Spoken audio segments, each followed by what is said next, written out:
Antes de comenzar, voume presentar.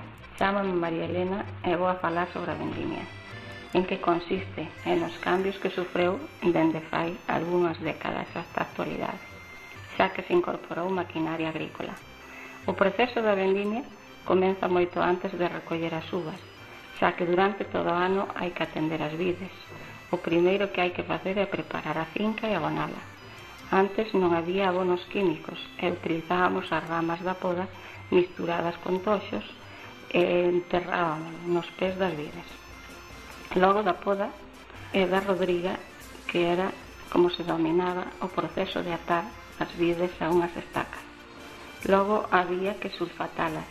Antes utilizábanse unhas pedras azuis de cobre que se diluían en agua en cal viva.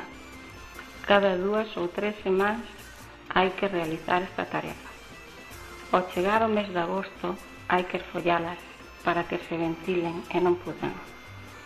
A recolleita das uvas faise entre finais de setembro e principios de outubro, segundo viñera ou non o bon verán.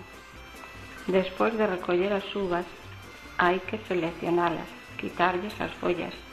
Cando se remata é o momento de pisalas. Antes facíase descalzos nas cubas. Isto era un traballo de rapaz. Estes mozos ían de adega en adega facendo a vendimia. Estes rapaciños, na época da vendimia, non tiñan que ir á escola. Quedaban eximidos. Na actualidade, en todas as casas hai unha estrugadora, xa que non se pisan as uvas cos pés. Despois de ter as uvas pisadas, hai que botalas nos pipotes para que fermenten. Aquí teñen que estar entre 2 e 3 semanas. Cando para de ferver, hai que separar o viño limpio do bagazo. O viño limpio métese nunha cuba e transcurrido un mes xa se pode tomar, aínda que hai un refrán que di que o viño se proba polo San Martiño. Co bagazo faise unha famosa aguardente da nosa terra.